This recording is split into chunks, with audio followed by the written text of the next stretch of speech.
Clarification ಕೂಡ ಕೊಟ್ಟಿದ್ದಾರೆ. ಕೊನೆಗೂ ಮಹಿಳಾ ಆಯೋಗಕ್ಕೆ ಸಂತ್ರಸ್ತೆಯಿಂದ ಬಂತು ದೂರು. ಅಶ್ಲೀಲ ವಿಡಿಯೋ ಹರಿದಾಟ ಆರೋಪಕ್ಕೆ ಸಂತ್ರಸ್ತೆಯಿಂದ ಮಹಿಳಾ ಆಯೋಗಕ್ಕೆ ದೂರು ಹೋಗಿದೆ. ಮಹಿಳಾ ಆಯೋಗಕ್ಕೆ ವಾಟ್ಸ್ಆಪ್ ಮೂಲಕ ಮಹಿಳೆಯಿಂದ ದೂರು ನೀಡಲಾಗಿದೆ.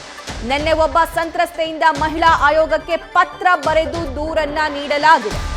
ಈ ದೂರು, ಈ ಪತ್ರಗಳು ಬರೋದಕ್ಕಿಂತ ಮುಂಚೆನೆ ರಾಜ್ಯ ಮಹಿಳಾ ಆಯೋಗ ಸಿಎಂ ಸಿದ್ದರಾಮಯ್ಯ ಅವರಿಗೆ ಪತ್ರ ಬರೆದು ಈ ಪ್ರಜ್ವಲ್ ರೇವಣ್ಣ ಅವರ ಅಶ್ಲೀಲ ವಿಡಿಯೋಕ್ಕೆ ಸಂಬಂಧಪಟ್ಟಂತೆ ಸ್ಪೆಷಲ್ ಇನ್ವೆಸ್ಟಿಗೇಷನ್ ಟೀಮ್ ರಚನೆ ಮಾಡಿ ಅನ್ನುವಂತಹ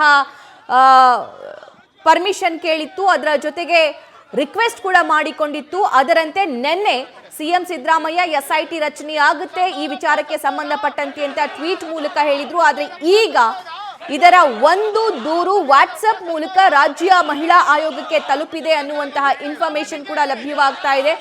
ಇನ್ನು ಮಹಿಳಾ ಆಯೋಗದ ಅಧ್ಯಕ್ಷೆ ಕೂಡ ಮೊನ್ನೆ ಮಾತಾಡ್ತಾ ಸಂದರ್ಭದಲ್ಲಿ ಹೇಳ್ತಾ ಇದ್ರು, ಇಲ್ಲಿ ಅನ್ಯಾಯಕ್ಕೆ ಒಳಗಾದವರು, ತುಳಿತಕ್ಕೆ ಒಳಗಾದವರು, ಇಂತಹ ಮಹಿಳೆಯರು ನೇರವಾಗಿ ಬಂದು ದೂರು ನೀಡಬಹುದು. ಇನ್ ಕೇಸ್ ಬರೋದಕ್ಕೆ ಸಾಧ್ಯವಾದಂತಹ ಸಂದರ್ಭದಲ್ಲಿ ಪತ್ರ ಬರೀರಿ, ವಾಟ್ಸ್ಆಪ್ ಮೂಲಕ ದೂರು ನೀಡಬಹುದು ಅನ್ನುವಂತಹ ಮನವಿ ಕೂಡ ಮಾಡಿಕೊಳ್ಳಲಾಗಿತ್ತು. ಈ ಬಗ್ಗೆ ಮತ್ತಷ್ಟು ಮಾಹಿತಿಯನ್ನ ನಮ್ಮ ಪ್ರತಿನಿಧಿ ಸಂದೇಶ್ ನೀಡ್ತಾರೆ. ಸಂದೇಶ್, ಮಹಿಳಾ ಆಯೋಗಕ್ಕೆ ಪ್ರಜ್ವಲ್ ವಿರುದ್ಧ ದೂರು ಬಂದಿದೆ. ಆ ದೂರಿನಲ್ಲಿ ಏನೆಲ್ಲ ಉಲ್ಲೇಖ ಆಗಿದೆ, ಇದ್ರ ಬಗ್ಗೆ ಡೀಟೇಲ್ಸ್ ನೀಡ್ತಾ ಹೋಗೋದಾದ್ರೆ?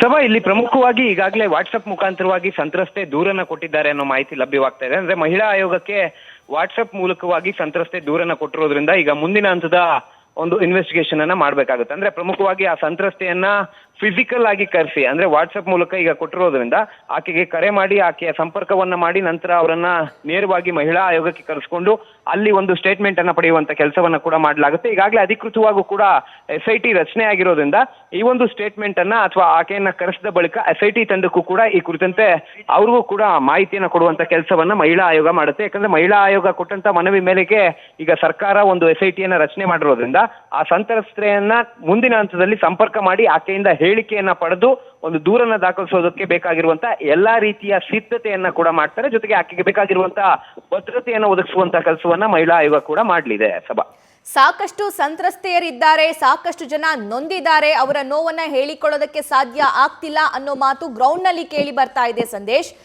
ಅವರಲ್ಲಿ ತುಂಬಾ ಜನ ದೂರು ಕೊಡುವಂತಹ ಸಿಚುವೇಶನ್ ಈಗ ಕಂಡು ಬರ್ತಾ ಇದೆಯಾ?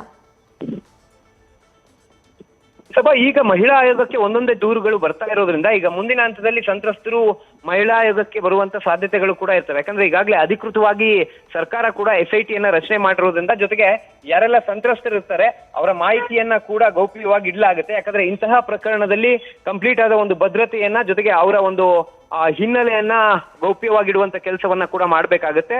ಅದೇ ಇನ್ವೆಸ್ಟಿಗೇಷನ್ ಏನ್ ಏಜೆನ್ಸಿಗಳಿರ್ತವೆ ಅವರು ಕೂಡ ಮಾಡ್ತಾರೆ. ಅದೇ ರೀತಿಯಲ್ಲಿ ಈಗ ಮುಂದಿನ ಹಂತದಲ್ಲಿ ಈಗ SIT ಏನ್ ರಚನೆ ಆಗಿದೆ ಆ SIT ಕೂಡ ಮಾಡ್ತಾರೆ. ಜೊತೆಗೆ ಇಲ್ಲಿ ಪ್ರಮುಖವಾಗಿರುವಂತದ್ದು ಮಹಿಳೆಯರಿಗೆ ಏನು ಒಂದು ವಿಡಿಯೋದಲ್ಲಿ ಯಾರೆಲ್ಲ ಸಂತ್ರಸ್ತರು ಇದ್ದಾರೆ ಆ ಸಂತ್ರಸ್ತರಿಂದ ಏನು ಪೆನ್ ಡ್ರೈವ್ ಅನ್ನ ಪಡೆಯುವಂತ ಕೆಲಸವನ್ನ ಅಥವಾ ಅವ್ರ ಹತ್ರ ಏನ್ ವಿಡಿಯೋಸ್ಗಳಿದೆ ಅದನ್ನು ಕೂಡ ಪಡೆಯುವಂತ ಕೆಲಸವನ್ನ ಕೂಡ ಮಾಡಲಾಗುತ್ತೆ. ಈಗ ಸದ್ಯ ಮಹಿಳಾ ಆಯೋಗದ ಅಧ್ಯಕ್ಷರಾಗಿರುವಂತಹ ನಾಗಲಕ್ಷ್ಮಿ ಚೌಧರಿ ಅವರು ಆ ಒಂದು ಸಂತ್ರಸ್ತೆಯನ್ನ ಕಾಂಟ್ಯಾಕ್ಟ್ ಮಾಡಿ ಅವರನ್ನ ಫಿಸಿಕಲ್ ಆಗಿ ಬರೋದಕ್ಕೆ ಹೇಳಿರೋದ್ರಿಂದ ಆಕೆ ಬಂದ ನಂತರ ಯಾವ ರೀತಿಯ ಸ್ಟೇಟ್ಮೆಂಟ್ ಅನ್ನ ಕೊಡ್ತಾರೆ ಅದರ ಆಧಾರದ ಮೇಲೆ ದೂರನ್ನ ದಾಖಲಿಸಿ SIT ಗೆ ಮಾಹಿತಿಯನ್ನ ನೀಡುವಂತ ಕೆಲಸವನ್ನ ಕೂಡ ಮಾಡಲಾಗುತ್ತೆ. ಸಭಾ, ರೈಟ್ ಸಂದೇಶ್, ಧನ್ಯವಾದ ಡೀಟೇಲ್ಸ್ಗಳಿಗಾಗಿ. ದೃಶ್ಯದಲ್ಲಿ ಗಮನಿಸ್ತಾ ಇದ್ದೀರಾ, ಕಾಂಗ್ರೆಸ್ ಭವನದಲ್ಲಿ ಕಾರ್ಯಕರ್ತರು ಪ್ರತಿಭಟನೆಯನ್ನ ನಡೆಸಿದ್ದಾರೆ ಪ್ರಜ್ವಲ್ ಅವರ ಅಶ್ಲೀಲ ವಿಡಿಯೋ ಪ್ರಕರಣಕ್ಕೆ ಸಂಬಂಧಪಟ್ಟಂತೆ.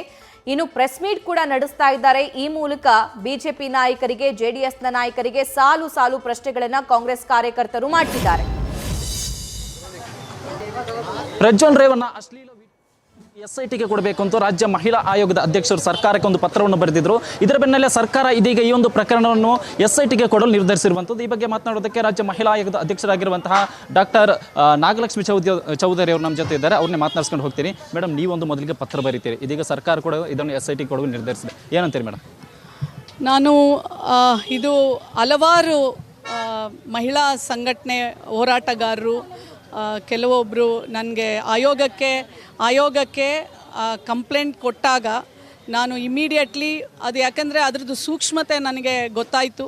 ಸೊ ನಾನು ಇಮಿಡಿಯೇಟ್ಲಿ ಪ್ರೆಸ್ ಮೀಟ್ ಕರೆದು ನಾನು ಆ ತನಿಖೆನ ನಾನು ಮುಖ್ಯಮಂತ್ರಿಯವರಿಗೆ ಇದಕ್ಕೆ ವಿಶೇಷ ನ್ಯೂಸ್ ಫಸ್ಟ್ ನಿರ್ಭೀತಿಯಿಂದ ನಿಮ್ಮ ಪರವಾಗಿ.